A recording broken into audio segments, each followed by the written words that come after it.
Dear friends, on the 9th of October 2012, the Taliban shot me on the left side of my forehead.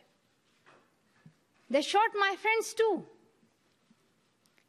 They thought that the bullet would silence us, but they failed. And out of that silence came thousands of voices.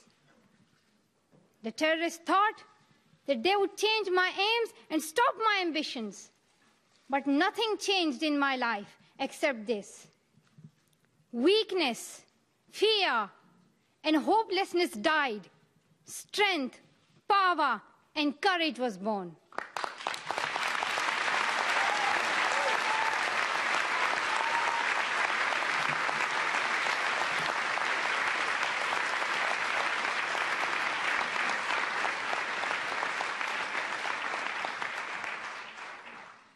I am the same Malala.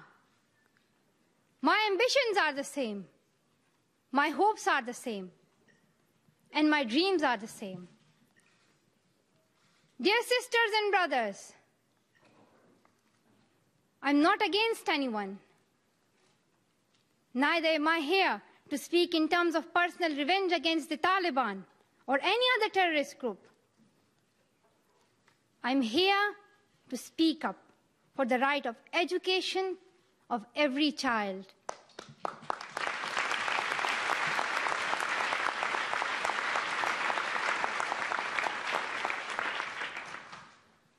I want education for the sons and daughters of the Taliban and all the terrorists and extremists. I do not even hate the Talib who shot me. Even if there is a gun in my hand and he stands in front of me, I would not shoot him. This is the compassion that I have learned from Muhammad, the Prophet of Mercy, and Jesus Christ and Lord Buddha. This is the legacy of change that I have inherited from Martin Luther King, Nelson Mandela, and Muhammad Ali Jinnah. This is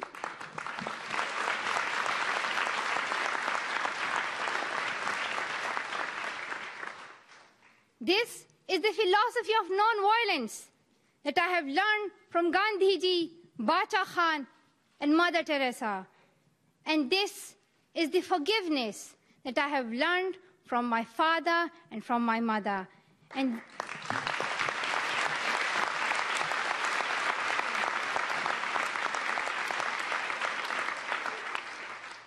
this is what my soul is telling me. Be peaceful and love everyone. Dear sisters and brothers, we realize the importance of light when we see darkness. We realize the importance of our voice when we are silenced. In the same way, when we were in Swat, the north of Pakistan, we realized the importance of pens and books when we saw the guns.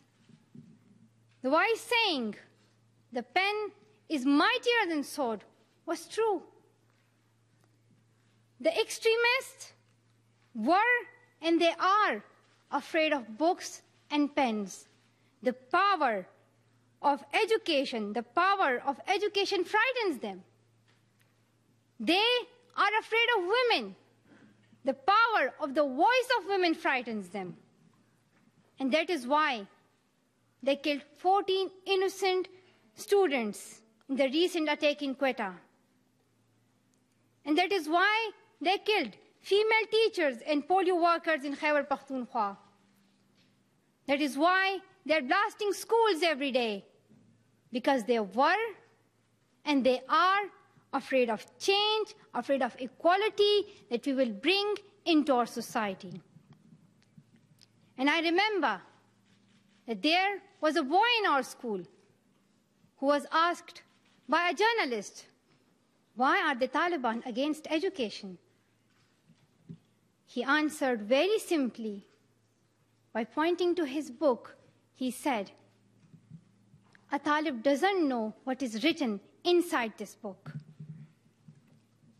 They think that God is a tiny little conservative being who'd send girls to the hell just because of going to school. The terrorists are misusing the name of Islam and Pashtun society for their own personal benefits.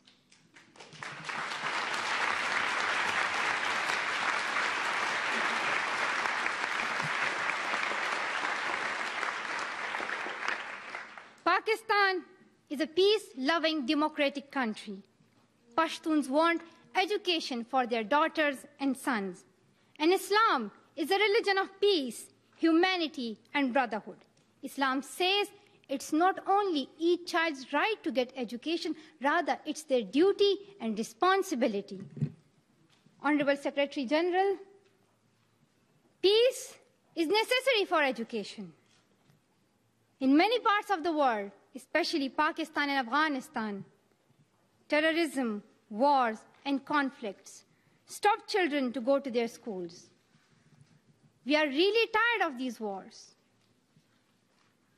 Women and children are suffering in many ways in many parts of the world.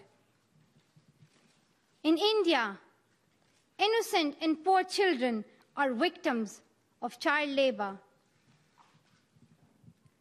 Many schools have been destroyed in Nigeria. People in Afghanistan have been affected by the hurdles of extremism for decades.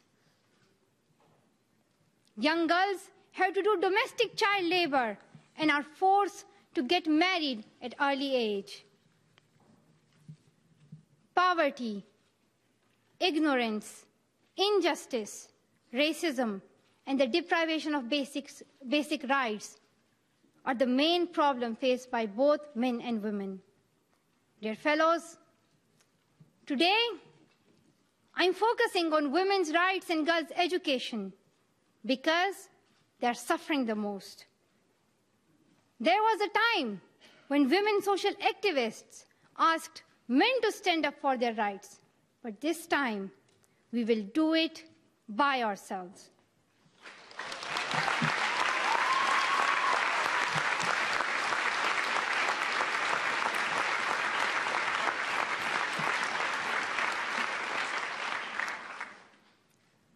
I'm not telling men to step away from speaking for women's rights. Rather, I'm focusing on women to be independent, to fight for themselves. So, dear sisters and brothers, now it's time to speak up. So today, we call upon the world leaders to change their strategic policies in favor of peace and prosperity. We call upon the world leaders that all the peace deals must protect women's and children's rights. A deal that goes against the rights of women is unacceptable.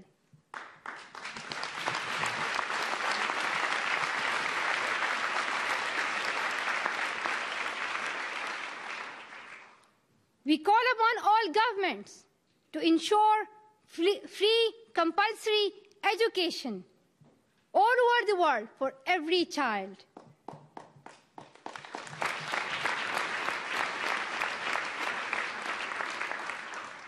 We call upon all the governments to fight against terrorism and violence, to protect children from brutality and harm. We call upon the developed nations to support the expansion of educational opportunities for girls in the developing world. We call upon all the communities to be tolerant, to reject prejudice based on caste, creed, sect, color, religion, or gender, to ensure freedom and equality for women so that they can flourish. We cannot all succeed when half of us are held back. We call upon our sisters around the world to be brave, to embrace the strength within themselves and realize their full potential. Dear brothers and sisters, We want schools and education for every child's bright future. We will continue our journey to our destination of peace and education. No one can stop us. We will speak up for our rights, and we will bring change through our voice. We believe in the power and the strength of our words.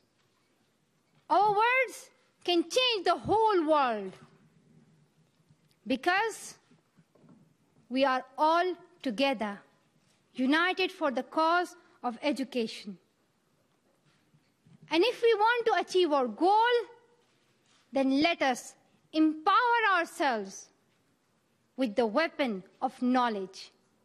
And let us shield ourselves with unity and togetherness.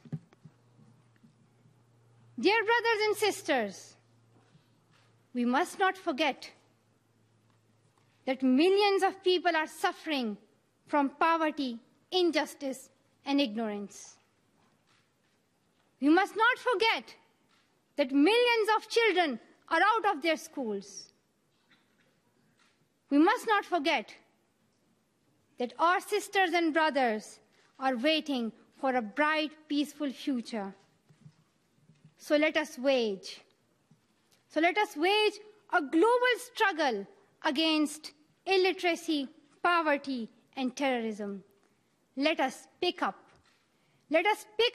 our books and our pens.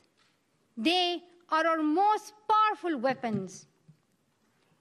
One child, one teacher, one book, and one pen can change the world. Education is the only solution. Education first. Thank you.